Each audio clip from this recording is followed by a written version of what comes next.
盤點中山，依家城區賣緊嘅新區產品4大住宅，真實嘅得房率。買樓時個個盤都話自己超高贈送，宣傳130、140嘅得房率，出頭拉滿，實測結果令人大跌眼鏡啊！真正鬥手竟然打咗個85折，視頻內容過於敏感。之前我曝光樓盤黑料呢，已經收到舉報啦。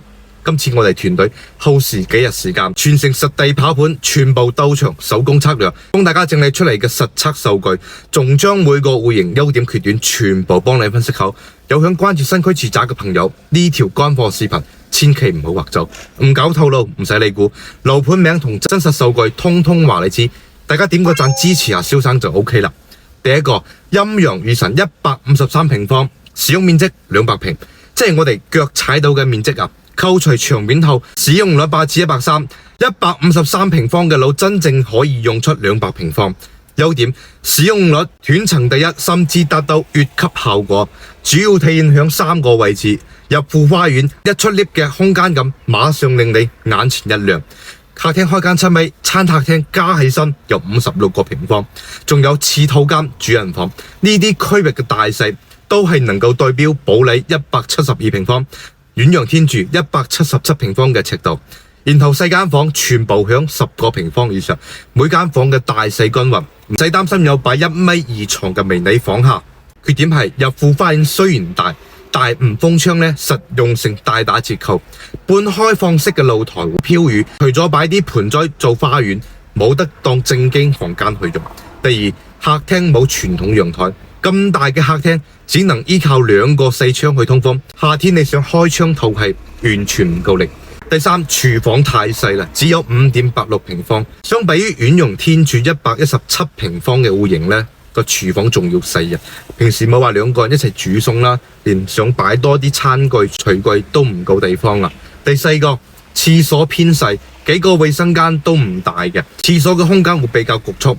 陰陽呢個盤啊，面積真係俾足你啦，150平方呢，用出200平方嘅感覺，使用率天花板級別，但係細節上呢，又會令你非常之痛苦。例如廚房廁所細，客廳冇陽台，入戶花園呢又封唔到窗。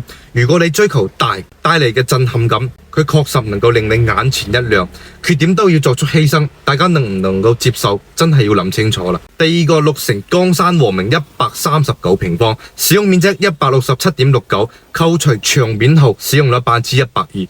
優點係基數層可以做到雙陽台南北對流，呢個要特別說明。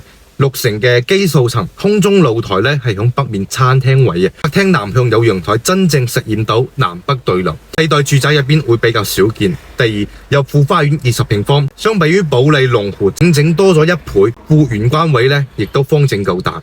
擺嘢就櫃都係好用嘅，咁官方話交標櫃呢可以擺低你66對鞋啊，真係一個玄關位呢可以裝下你全屋1年嘅鞋。第三，客廳開間5.8米，同陰陽遠洋天柱一樣，空間尺度拉滿，相比於早期嘅龍湖保利世代住宅入戶花園，客廳開間尺度上全面係升級。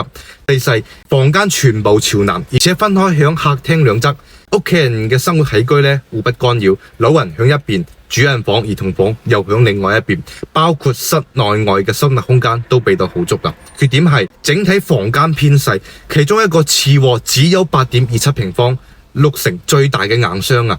客廳做得大，房間要犧牲好多啦。第二，次套間唔實用，擺床嘅地方居然只有9.11平方。擺完床後，就櫃會非常困難。廁所又係暗位冇窗，通風靠排氣扇。第三，主人間嘅廁所好細，只有3.8個平方，喺市面上呢都排到倒數啦，甚至冇自己公衛大鑊。上廁所嘅時候，差啲會唔記得自己住緊大平層。第四，超長嘅陽台帶嚟嘅隱私尷尬，12米嘅長陽台，從客廳連通到2個房間。想象一下，你喺間房入邊，陽台有人嘅話呢，你會被睇到一清二楚啊！咁當然啦，你都可以睇到人哋。綠城呢個盤啊，公共區域做得好大氣，有戶花園20平方，客廳大開間，呢啲都係加分項。代價係房間全部縮水，次臥8.27平方，主人間廁所倒數級別。佢適合嗰種客廳要大氣，間房又可以將就嘅家庭。第三個，保利朗悅139平方，使用面積153.9平，扣除牆面後使用率101.7%。優點係空中露台、客廳所有間房咧全部係朝南。朝南向嘅設計，採光同通風上都相當到位。第二，所有房間面積都係響10個平方以上，呢點比綠城咧會強好多。冇迷你4房，每間房都可以正常擺放做衣櫃。第三，主人間衛生間咧最大，係我實測5個新區樓盤入邊唯一可以擺落浴缸嘅。對於中意沖涼嘅朋友，呢個配置會好加分。第四，餐廳位、次套間、主人間呢3個區域啊，比綠城139平方。奇怪，原來148平方，遠洋天柱177都要闊落啲。換句話講，呢3個核心居住空間使用率，保利係5個盤入邊最高嘅。缺點係次套間同樣係暗位，冇窗通風靠排氣，時間耐咗咧容易有味道㗎。第二，外部空間會偏少，有副花園、陽台、空中露台加起身，比綠城整整少咗17.22平方。呢點都係點解保利測出嚟使用率偏低嘅主要原因。但如果你係只睇房間面積，保利係大於綠城嘅。注意呢個唔係優點，亦都唔係缺點，只係取捨唔同啦。保利係將面積俾咗房間，綠城咧係將面積多啲放咗喺外部區域。保利朗悅呢個盤4間房全部朝南，全部響10個平方以上，主人房咧又可以擺低浴缸，係一個唔錯嘅放鬆康養空間啊！但代價係外部空間有副花園露台陽台加起身咧，會比翻綠城少咗17平方。戶型使用率上亦會相對少翻啲，佢會適合翻嗰種睇重間房舒適度，然後咧又冇咁在意露台同有戶花園呢啲家庭。如果你係想要大露台大入戶花園，保利就唔係最優解啦。第四個，遠洋天柱142平方，南北對流戶型，使用面積134.92平方，扣除牆面後使用率95%。一點係客廳開間5.8米，同綠城陰陽一樣，空間尺度俾足啦。第二係5房嘅設計，無論係住人或者係做功能房，會有更加多嘅內部獨立空間。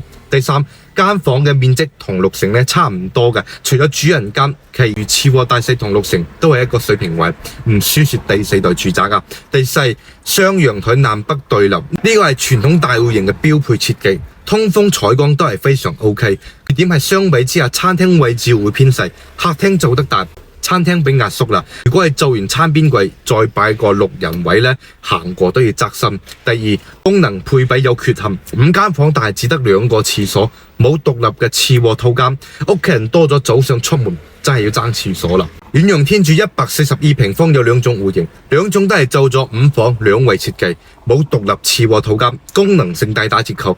如果你間屋人口多，想買嚟改善嘅話咧，長期住落廁所問題真係會幾頭痛。第5個，奇觀悅來148平方，使用面積154.48平方，扣除牆面後使用率104.3%。優點係陽台非常大，有22.63平方，對比翻綠城陽台咧面積差唔多喎。但唔同嘅咧係奇觀悅來可以成個封窗，封完之後會多出20幾個平方，變成響室內空間。客廳可以直接往外闊，陽台會比4代住宅嘅開放式露台會更加實用啊。第二，5房3衛設計，5個樓盤入邊唯一一個5房3衛嘅，對於屋企人多需要獨立空間嘅家庭會好中意。第三，細葉草戶型佈局，各自房間分開獨立，隱私性、私密性高，互相之間又唔怕被影響。缺點係戶型唔係南北對流嘅間隔，雖然陽台大，採光 OK， 但通風就唔及遠洋嗰種南北通透啦。第二，廚房偏細，同陰陽一樣，廚房位會被壓縮。中意煮飯嘅朋友要注意。第三，次套間亦都會比較細，同綠城一樣尷尬。次套間面積局促，擺咗床就冇咩其他地方啦。奇觀悅來148平方，功能性強，私密性又在線。佢唔係嗰種靠面積浸幸嘅戶型，更偏務實。房間數量充足，衛生間夠用，適合2胎3代同堂多人口家庭。如果你係追求好用，奇觀悅來值得你多睇2眼。以上數據全部都係我哋團隊現場手工丈量反覆核算算出，畢竟手工測算會存在輕微誤差，係整體準確率95%以上。蕭生拍呢條片辛苦跑盤實測，唔係話要抹黑邊個樓盤挑發展商毛病，只係想還原戶型真實情況，希望信息更加透明。大家買房路上可以保持理智，而唔係一味咁聽銷售話幾多得房率，被一堆數據迷惑咗。其實每個樓盤定位唔同，佢嘅側重點咧亦都唔一樣，有啲贏喺外部正數，有啲贏響房間嘅尺度，有啲又勝在戶型嘅功能性。得房率只係提供大家一個數據上嘅對比，大家可以結合自身情況綜合考慮，諗清楚你更加需要邊個方面。另外呢，我視頻冇講到嘅戶型，都已經將所有嘅新區樓盤每個戶型實測使用率、每個區域面積、優缺點全部整理成一個資料包俾大家啦。大到陰陽179平方，細到遠洋116平方，全部標注清楚。唔想因為信息差買錯樓嘅，下邊留言避坑2個字，我將我整理好咗嘅戶型實測資料，仲有中山買樓避坑指南，通通 send 俾你。仲有咩問題歡迎留言或者私信我見到都會覆你。記得點讚訂閱轉發俾身邊更多朋友。我係蕭生，我哋下一條片見。